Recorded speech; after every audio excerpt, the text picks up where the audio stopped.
సర్గోసా శిబిరం దగ్గర అణ్వస్త్రాలకు సంబంధించిన స్థావరాలు ఉన్నాయా లేదా, కిరాణా కొండల దగ్గర ఆ స్థావరాల మీదన ముందు ముఖం మీద మూతి మీదన ముడ్డి మీదన దాడి జరిగిందా లేదా అంటే ప్రపంచం గుర్తించింది చూసింది. అయితే కిరాణా కొండలను కొట్టలేదు, దానికి వచ్చే ఏదైతే ఆ సర్గోసా స్థావరం ఉందో అక్కడ కొట్టారు, దానికే అక్కడ వాచింది.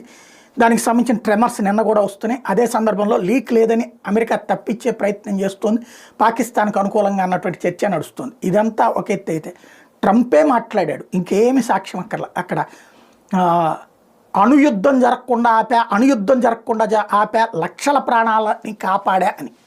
మామూలు యుద్ధానికైతే లక్షలు ఎందుకు చచ్చిపోతారు? రష్యా ఉక్రెయిన్ యుద్ధంలో లక్షలు చచ్చిపోయారా? లేకపోతే పాకిస్తాను అదే పాలస్తీనాను ఇజ్రాయెల్ యుద్ధంలో లక్షలు చచ్చిపోయారా? ఏళ్ల తరబడి జరుగుండదు, కానీ 2-3 రోజుల యుద్ధాల్లో ఎట్లా చచ్చిపోతారు? అది కేవలం అణ్వస్త్రాల ద్వారా జరుగుతుంది. పాకిస్తాన్ అణ్వస్త్రం తీయడానికి సిద్ధపడిందని